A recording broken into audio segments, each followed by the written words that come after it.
Hey there, welcome to another episode of Productivity and Tips in Google Drive.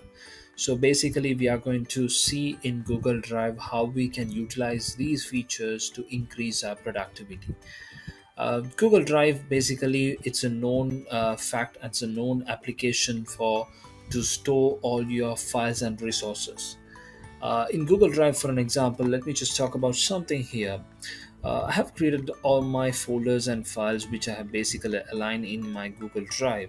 Uh, and let's say if I have a certain document and I want this particular document to be shared among a group folder, which I have shared it earlier with a few of my colleagues or with my teammates. So I'm going to basically drag this file. Before I drag this file and drop into this folder, I'm going to click on Shift and click on this again and drag it and drop it inside that folder. So automatically it gives you the first option where it says add to a shortcut, which means that basically the file is going to be a shortcut, will be created inside this folder.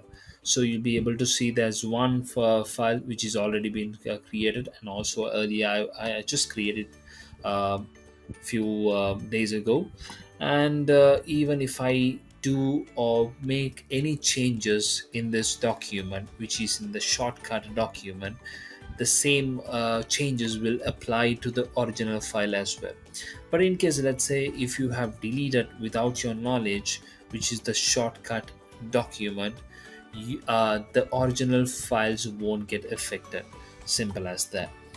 um, and also when it comes to searching for a certain document, let's say I have a particular document which I need to share, search it, or which I need to find it from my Google Drive, because mostly, we tend to forget certain documents because of there are a lot of plenty of resources which you have stored in your drive.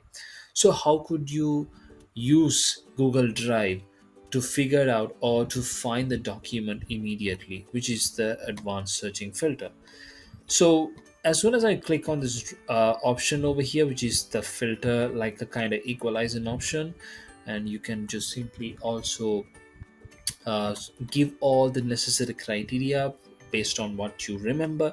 So you may not even remember the content, but what you remember is the file type. So you can also give the file type, whether it's a PDF or any of these content, you can search it.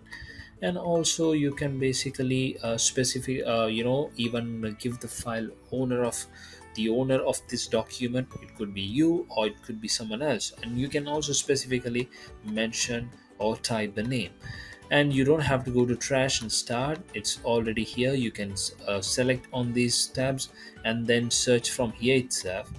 And also you can give if the document contains any word called invoice. So that is what I remember, what I'm trying to search. And then I would just even click on the search bar. As soon as I search, okay, the file does it says it doesn't, there is no such document as invoice. If without a word called invoice, if I just only type, PDF and trash and start, I want it to be search, and let me search for it. Okay, so still it doesn't get search. So what it means is basically if I have a contain a word called a keyword or any other documents pertaining to a PDF or anything, I could just simply use this particular criteria or this advanced searching option to search any of my document.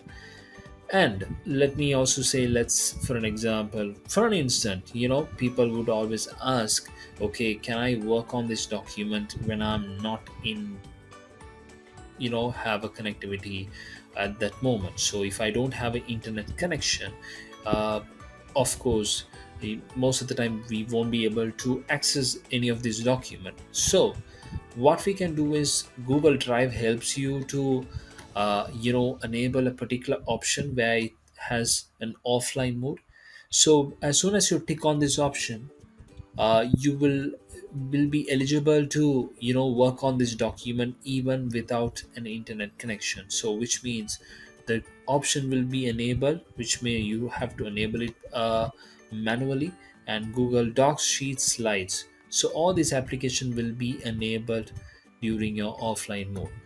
So that is what basically does in the settings, and where in terms of uh, where you can basically enable the offline mode as well.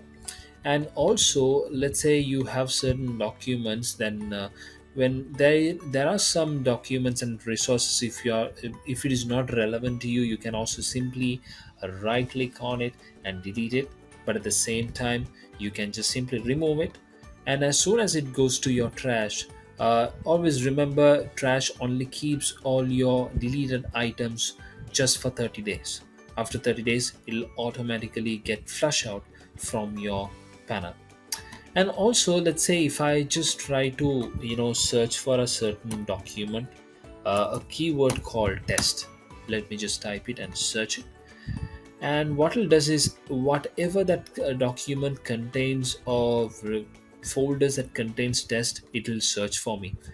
Let's say I have plenty of folders. It could be also there are some keyword which says invoice. So there could be also documents which you have, which it also could be under the same name, like invoice, invoice 1, invoice 2, invoice 3. Yes, in such cases, what you could do is, if you have already a particular folder, what you could do is, you could just simply click on that folder. Let me just pick anything, like any folder, a random folder. I would just right click on it, and there's something called an option, search within need analysis. So what it basically does is, it only will get searched, whatever that keyword you're trying to search, it only gets searched within that folder, not your entire Google Drive. So that is the option you can use to search it more efficiently in one particular folder. So that's about Google Drive. So I hope you got a better insight about this session. So let's look at it, another video and another application with a better, a productive feature. Thank you.